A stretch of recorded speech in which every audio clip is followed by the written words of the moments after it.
Mr. Trichet, thank you so much for speaking to Bloomberg. We're almost at the end of your tenure. It's been, a real pleasure for a lot of people to work with you. Have you had any tough times when you said, wow, this is much tougher than I thought it would be when I became head of the ECB? Well, I will say I had always tough times. I have no memory of period which would be quiet and calm and tranquil. But of course, since the intensification of the crisis, I would say since the start of the crisis, in August 2007 for us, it's been tougher, obviously. But before, I had, to defend the Stability and Growth Pact, to be sure that our message, according to which we were not in a political federation, we were in a single market with a single currency, but without a political federation, without a federal budget, and therefore the Stability and Growth Pact, the surveillance of policies, and fiscal policies in particular, was of the essence. Are you in your darkest moment, though? You have to leave right at the juncture. Would you have stayed on for a couple of months if you could have, or even years? Well, to protect the independence of the central bank, I had a mandate of 8 years. And I have to respect strictly the treaty. It's clear that I would have preferred to leave at a time which would have been quieter. But again, we have to accept reality. We have the worst crisis since World War II, could have been the worst crisis since World War I. It's a crisis of the advanced economy. All advanced economy are put into question in their business model, in the way they are behaving, in their future strategies. And of course, Europe and the euro area are part of this overall, I would say, X-ray of our weaknesses. What would your legacy be? I don't think it is for me to mention my own legacy. What I would say only is that I had the baton from my predecessor, Wim Duisenberg, and I'm passing the baton to Mario Draghi now. Let me say that we were created by the democracies of Europe to deliver price stability. And all surveys that we are doing are confirming that our people is asking for price stability, including the most vulnerable segment of the population that are even more demanding in this respect. We have delivered price stability. Over 13 years, our yearly average inflation is 2.0%. It's better than any price stability observed in the big countries in Europe over the last 50 years. So we delivered. We have also the full credibility to deliver in the next 10 years in line with our definition, less than 2, close to 2. And from that standpoint, I have to say that it's extremely important, even in period of great difficulty. We are solidly anchoring, I would say, Europe in terms of stability and confidence, and that's essential. But would you actually accept the fact that governments have been quite gripped with inertia? And if we look at the crisis, it's only the ECB that responded. So is there an argument that says actually your mandate needs to change for just price stability to inflation and growth? I would say that the reasoning of all the Europeans, I have to say, and also of all countries in the world that have an inflation targeting is that by delivering price stability in the medium term, you're creating the condition for growth and job creation. It's not a sufficient condition per se, but it is a necessary condition. And of course, we are calling other partners, including executive branches, to embark in the appropriate fiscal policies, in the appropriate structural reforms in order to elevate their growth potential and have more growth and more jobs. But nobody trusts that it would be by having more inflation that we would get more growth, sustainable growth, and more jobs, sustainable jobs. I would say that what we have done ourselves in the crisis was to maintain strictly the anchoring of price stability and be credible in this anchoring, and at the same time take the non-standard measures that were necessary to help restore a better transmission of our interest rates to the economy, to the real economy, and be commensurate to the anomalies, to the abnormalities in the functioning of the overall market or segment of markets. And of course, we we took decisions that were very important, including at the very beginning of the turbulences in August 2007. For us, central banks, I would say, the start of the turbulent episode was our decision taken the 9th of August 2007 to supply liquidity on an unlimited basis at fixed rate. Do you remember the 9th of August 2007? Do you remember that exact day when was there a realization that actually the ECB had to step in and give more support? I remember that as if it was yesterday, of course. I was myself in my residence in Saint-Malo in France, and we took that decision in the executive board by teleconferencing.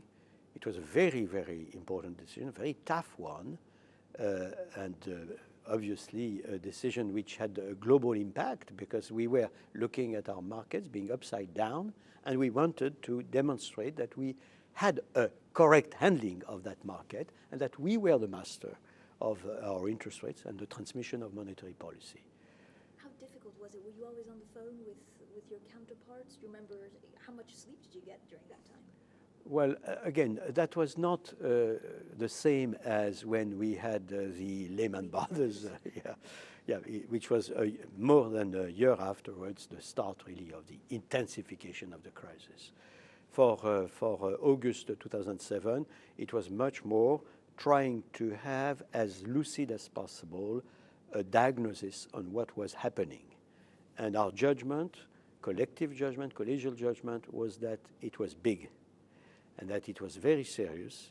And as in all crisis episodes, the rapidity of your decisions, based upon as lucid as possible a judgment, is essential. And we were criticized a little bit during 3 days.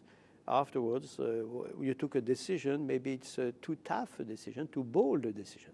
Then afterwards, it appeared that we were right, that we had really a big thing in front of us, and it was the start of that crisis. And it was the first time that actually you looked at the markets. Did it change the way you had to work? Because now you were in a position where you had to see what the markets, I guess, saw first, instead of just looking at economic data. We look at both, I would say. Again, our standard measures, the interest rates measures, are taken to deliver price stability in the medium run. And again, we are extraordinarily keen on being faithful to our primary mandate and credible in delivering price stability, which is the case. It's very important in turbulent episodes, in the crisis episode, because if we were losing the solid anchoring of expectations, we would aggravate considerably the situation. On the other hand, since the 9th of August 2007, we embarked in non-standard measures to take into account the reality of the market and the fact that the transmission mechanism was impaired because the market was not functioning normally. And as you know, we have taken a large number of non-standard measures, all commensurate to the difficulty of the market and all aiming at restoring a better transmission of the monetary policy. Did you foresee at the time that we'd have two crises? First Lehman Brothers with the financial crisis, and now this debt crisis? We always thought that this crisis was ongoing. To all the questions I had on, are we out of the difficulty? Is it now over? Do you see the end of the tunnel and so forth? I was always responding in all time during those 4 years. We have to remain very alert. A lot of events that are unpredictable can occur, as we could see in the recent past. And we have, again, to accept that it is an ongoing structural transformation that we have under our eyes. And I have to say also that my colleagues of the Governing Council and of the Executive Board and myself have always said, let's be very cautious as regards the sovereign signature, as regards the fiscal policies. It's a absolutely constant message coming from the ECB Governing Council to governments, including at a time where benign neglect was very unfortunately more or less the rule, not only in Europe but in the rest of the world. In Lehman Brothers, during the Lehman Brothers crisis, do you remember a particular day or a particular phone call which again just made you realize how important and how much trouble we were facing? Well, Lehman Brothers came after a number of other events, including Bear Stearns, including the difficulty of Freddie Mac and Fannie Mae, and there was also other institutions that were also in a difficult situation.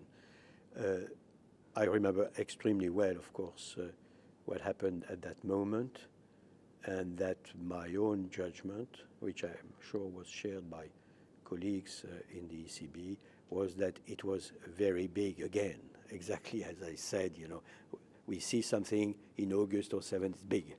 And that was very, very important. Of course, it proved to be the trigger for the first, I would say, intensification, or dramatic intensification of the crisis. But you saw it how, I remember actually Mr. Papandreou, the Greek Prime Minister, telling me, you know, when he realized that really they were in trouble, it was in Davos, when he saw all the reporters chasing him, he thought, you know, I knew we were in trouble, but that's when I really realized the gravity of the situation.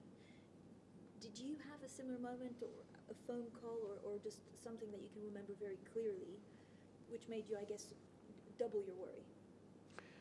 No, we were in contact permanently with the U.S. friends, with the Fed, and all other partners, sister institutions in the world. I have to say that very fortunately, we always had in this crisis an excellent cooperation with other central banks, including, of course, the Federal Reserve.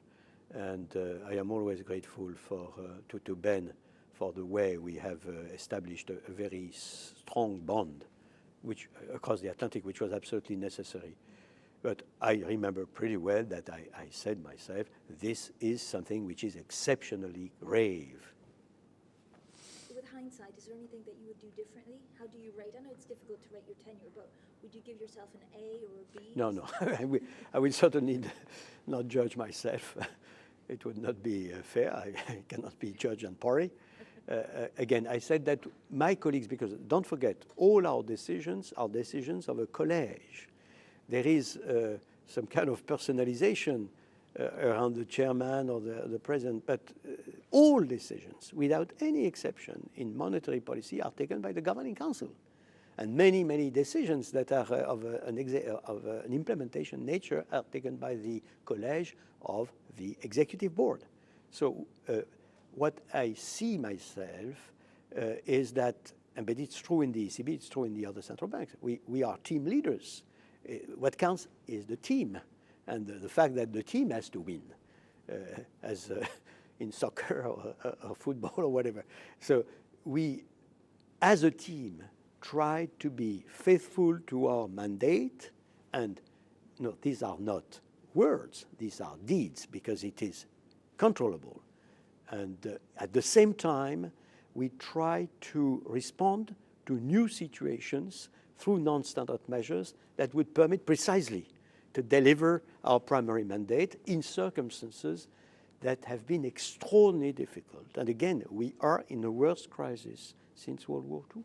Do you feel that the EU leaders were in your same team? Sometimes it seems that they were using you as a crutch to do the hard work and then themselves weren't responding quick enough to the markets. Again, we have to accept fully that we are living in democracies. In the case of the euro area, you have 17 democracies. In the case of the single market of the European Union, you have 27 democracies. We are not in an institutional framework of the type of the United States of America, and we have to understand that fully. So I will say only that the role of the ECB is to deliver price stability, to be as lucid as possible in exceptional circumstances that we are experiencing, and to pass on the decision makers, either the decision makers in Brussels, the other European institutions, or the decision makers in all our democracies, to pass on them what we see. Because we see the big picture, and it is not necessarily easy to see the big picture from any capital. So what we see is very important. We are one of the two major institutions in our own domain, in the advanced economy with the Fed. We have a global view. and a European view, and we see the big picture at the global level and at the European level. It is our duty to tell governments and other institutions what we see, up to them to take the appropriate decision. And I'm certainly not underestimating the difficulty of their task in the functioning of their own individual democracy. But we have to be as clear as possible in our own vision and our own advice, never substituting, of course, to their decision. Just one final question. First of all, what is your advice to Mario Draghi as he takes over, and what will you be doing afterwards? Well, as far as what I will do afterwards, I will see after, in 3 weeks' time, after I am not with this very important responsibility, which is mobilizing all my energy and my mind. As regards Mario, is one of us, is in the Governing Council. He took all the decisions with all other colleagues during the last years. He participated very actively to the European construction. Years and years ago, I worked with him. We were part of, Horst Köhler, the previous president of Germany, was part of this team that was organizing the European Monetary Union. I would say that I have no particular advice for him. He knows pretty well what he has to do. Mr. Trichet, just one last question, which I think is important for our viewers. There's been so many critics. What do you say to the critics that say this project, this European project, was flawed from the start because there was a political will, but it didn't make any economic sense? No, first of all, I would say in terms of economic sense, we deliver price stability, as I said. The currency itself is credible. We have problems of financial stability and of sovereign signature here and there, but the currency itself is very credible. And I have also to say, if you take the number of jobs that we have created since the start of the euro, much more jobs than the US itself. So we have to be measured. Of course, the X-ray of the crisis is revealing the weaknesses. There are weaknesses in Japan. There are weaknesses in the US. There are weaknesses, unfortunately, in all advanced economy. And there are weaknesses in Europe. The weaknesses in Europe are governance weaknesses. And that's the reason why the crisis, in a way, is a good thing, because then you can concentrate on your weaknesses. And it's a very, very hard work, of course, but it is also what we had always called for. Before the crisis, we had said, you should improve governance.